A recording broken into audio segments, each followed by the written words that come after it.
அனைவருக்கும் வணக்கம். கோவை மாவட்டம் சூலூர் கிராமத்தில் ஒரு 10 வயசு குழந்தை பாலியல் வன்புணர்வுக்கு ஆளாகி அந்த குழந்தை முகம் சிதைஞ்சி உடல் சிதைஞ்சி 2 காமக்கூடுற நாய் அந்த குழந்தைய சிதைச்சி உயிரை எடுத்திருக்காங்க. இப்போ அந்த 2 காமக்கூடர்களையும் காவல்துறை கைது பண்ணி காவல்துறைக்கிட்ட தப்பிச்சு போகும்போது அவங்களுக்கு கால் முறிவு கை முறிவு ஏற்பட்டு மாவு கட்டு போட்டு மருத்துவமனையில் அனுமதிச்சிருக்காங்க. மருத்துவமனையில் சேர்க்கப்பட்டு சிகிச்சை பெற்றுட்டு இருக்காங்க. இப்போ நமக்கு ஒரு கேள்விக்குது காவல்துறை என்னன்னா, அவன் ஒரு குழந்தை கூட பார்க்காம அந்த குழந்தைய பாலியல் வன்புணர்வு செஞ்சு அந்த குழந்தைய கொலை செஞ்சிருக்கான்.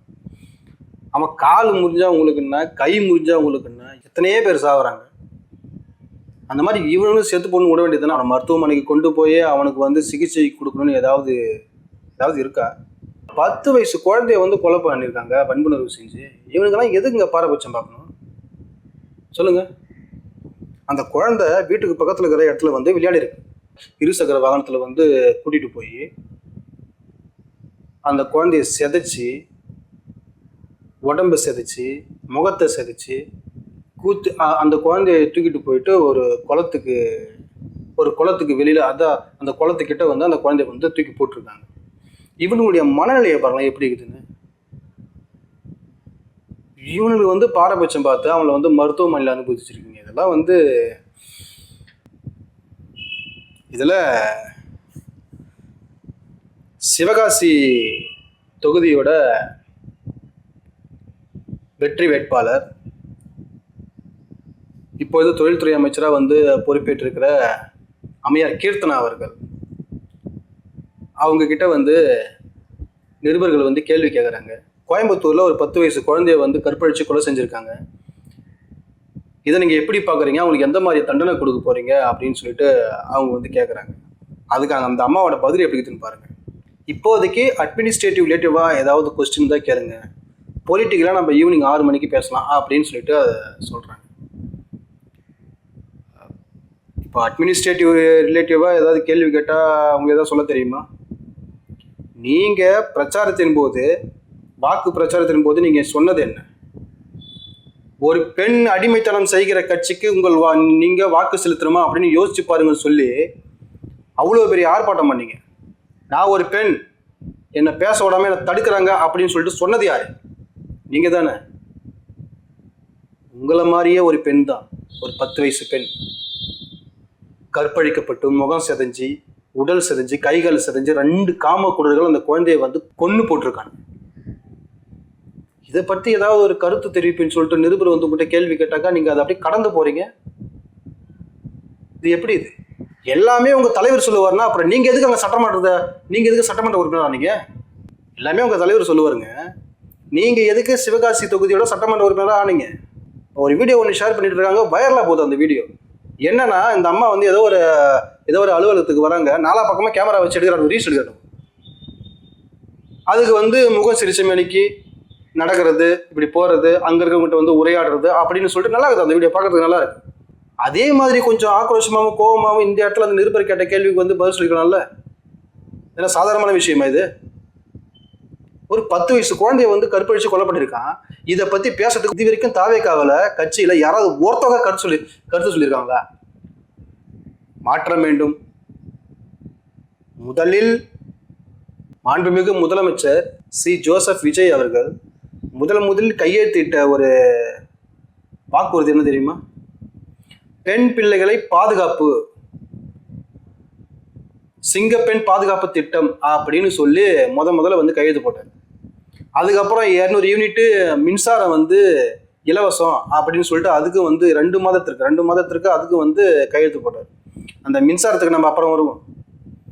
பெண் பிள்ளைகள் பாதுகாப்பு, நீங்க ஆட்சிக்கு வந்ததுக்கு அப்புறம் நீங்க எத்தனை பெண் பிள்ளைகளை பாதுகாத்திருக்கீங்க? இப்படி ஒரு கொடும் தூரம் நடந்திருக்கு. இந்நேரம் அந்த 2 காமக்குடல்களுக்கு உச்சபட்ச தண்டனையாக மரண தண்டனை கொடுத்துருக்கணும். விசாரணையற்ற இதுல விசாரணை பண்றதுக்கு என்ன இருக்குது? தெரிஞ்சு போச்சு, இவனுதான் குற்றவாளி தெரிஞ்சு போச்சு. இதுக்கு விசாரணை பண்றதுக்கு என்ன இருக்குது? ஒருத்தர் 2010 கட்சி ஆரம்பித்து 1.1%, 1.4% வாக்கு வாங்கி, அப்புறம் 6% வாக்கு வாங்கி, அப்புறம் 8% வாக்கு வாங்கி, மக்களுக்கும் உண்மையும் நேர்மையாக போராடின ஒரு மனுஷன் எந்த கூட்டத்தில் பேசினாலும் சொல்லுவார், என் பெண் பிள்ளைகள் மீது கை வைத்தால் உயிர் போயிடும் அப்படின்ற பயத்தை உருவாக்கணும் அப்படின்னு சொல்லி மேடை தோறும் பேசுவார். அறிவார்ந்த தமிழ் சமூகத்துக்கு நான் ஒன்று தான் சொல்லுவேன்,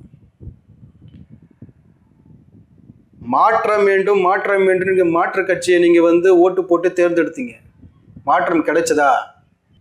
மாற்றத்துக்கு என்ன பண்ணணும்? கொள்கை கோட்பாடு, கொள்கையும் கோட்பாடும் யாருக்கிட்ட சரியா இருக்குதோ அவனால தான் மாற்றத்தை கொடுக்க முடியும். இதுதான் உண்மையும் கூட. கடந்த ஆட்சியில் என்ன நடந்ததோ அது இப்போ நடக்குது. ஊழல் நடக்குது. ஒயின் ஷாப்புக்கு 10 ரூபா வாங்க மாட்டாங்க அப்படின்னு சொன்னாங்க, இப்போ வாங்கலையா? பாட்டிலுக்கு 10 ரூபாய்க்கு மேலே அப்போ வாங்கலையா? போதையில்லா தமிழகம் அப்படின்னு வாக்கு சேகரிக்கும் இடத்துலலாம் மாண்புமிகு முதலமைச்சர் ஜோசப் விஜய் அவர்கள் எல்லா இடத்துலையும் சொன்னார், பெண்கள் பாதுகாப்பு, போதையில்லா தமிழகம், இளைஞர்களை போதை வழியில் போக விடாமல் தடுப்பது அப்படின்னு சொல்லி வாக்குறுதிகளை அள்ளி வீசினார். ஏதாவது நடக்குதா?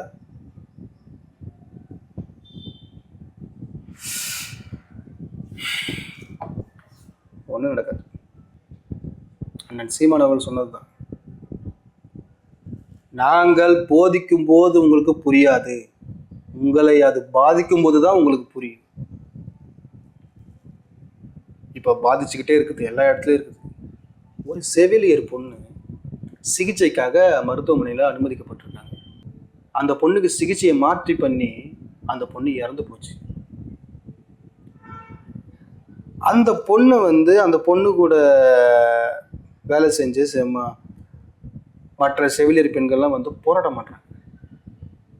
அந்த போராட்டத்துக்கு செவி சாய்ச்சி ஏதாவது ஒன்று அரசாங்கம் பண்ணணுமா இல்லையா? கொரோனா காலகட்டத்தில் முக்கியமாக மக்களுக்கு தொண்டு செஞ்சது யாருன்னாக்கா இந்த செவிலியர் தேவதைகள் தான். இவங்க தான் நின்னாங்க. அப்படிப்பட்ட செவிலியருக்கு ஒரு பிரச்சனை வருது, யார் தலையிட்டு இந்த பிரச்சனை தீர்க்கணும்? மக்கள்கிட்ட வாக்கை வாங்கி மக்கள்கிட்ட வெற்று வாக்குறுதிகளை சொல்லி வாக்கு பெற்றால் மட்டும் போதாது, நீங்கள் சொன்ன வாக்குறுதிகளை நிறைவேற்றணும். அதுக்குதான் உங்களை மக்களை தேர்ந்தெடுத்திருக்காங்க, உங்களை முதலமைச்சராக உட்கார வச்சிருக்காங்க. இதில் டிவிகே உடைய தொண்டர்கள் என்ன சொல்றாங்கன்னா, இது புதிய ஆட்சிங்க, இப்போதாங்க வந்திருக்காங்க, இவங்களுக்கு என்ன தெரியும் இப்போதைக்கு? இப்போ போக தான் எல்லாத்தையும் கற்றுப்பாங்க, எப்படி செயல்படுத்தணும், எப்படி இந்த பிரச்சனைலாம் அணுகணும். அப்போ இதெல்லாம் தெரியாமல் தான் நீங்கள் ஆட்சிக்கு வந்தீங்களா? அப்போ எதுவுமே தெரியாது. அப்போ தெரியாமல் தான் நீங்கள் ஆட்சிக்கு இப்போ நீங்கள் திட்டத்தெல்லாம் போட்டு வகுத்து செயல்படுத்திட்டு இருக்கீங்களா நீங்கள்? அப்போ தேர்தலுக்கு வரத்துக்கு முடியாது, இதெல்லாம் எனக்கு தெரியாது, நான் ஆட்சி அமைச்சதுக்கு அப்புறம் ஒன்றா கற்றுக்கிட்டு செய்வேன் அப்படின்னு சொல்ல வேண்டியதானே? நாங்கள் ஆட்சியை பிடிச்சதுக்கு அப்புறம் இந்த மாதிரி வாக்குறுதிகளை நிறைவேற்றுவோம் அப்படின்னு சொன்னது யார்? வாக்குறுதிகளை கொடுத்தா மட்டும் போதாது, அதை செயல்படுத்தணும். ஆட்சி அதிகாரத்தை கைப்பற்றினா மட்டும் போதாது, மக்களுக்கு என்ன தேவையோ அது செஞ்சு, மக்களுக்கு என்ன தேவையோ அது செய்யணும். அவர் தான் தலைவர், அதுதான் தலைமைக்கான பண்பும் கூட. ஒரு பொம்பளை புள்ள 10 வயசு பிள்ளை ஒருத்தர் கற்பழிச்சு கொலை பண்ணி குளத்துக்கிட்ட வீசிட்டு போய்க்கிறான், டிஷ்யூ பேப்பர் தூக்கி போட்டு போய்க்கிறான். அவனை பத்தி இது வரைக்கும் ஒரு ஆள் தாவேக்காவோட அமைச்சர்கள், எம்எல்ஏக்கள் யார் பார்த்தீங்க? ஒரு ஆட்களாவது உங்க துயரத்தில் நான் பங்கெடுத்துக்கிறேன், இது போல சம்பவம் நடக்காது அப்படின்னு யாராவது ஒருத்தர் உறுதிமொழி கொடுத்துருக்கீங்களா? பரவாயில்ல, ஆட்சி நல்லா நடக்குது. இன்ஸ்டாகிராமில் ரீல்ஸ் போட்டு இதுதான் ஆட்சியோட இதுதான் ஆட்சி நடக்குது போல அப்படின்னு சொல்லிட்டு, இதுவெல்லாம் ஆட்சி? மக்களுக்கு என்ன தேவையோ அதை செய்து கொடுப்பவர் தான் நல்ல தலைவர். அந்த 10 வயது குழந்தையை இழந்து வாடுகிற குடும்பத்திற்கு ஒரு தமிழ் தேசியவாதியாக என்னுடைய ஆழ்ந்த இரங்கல்.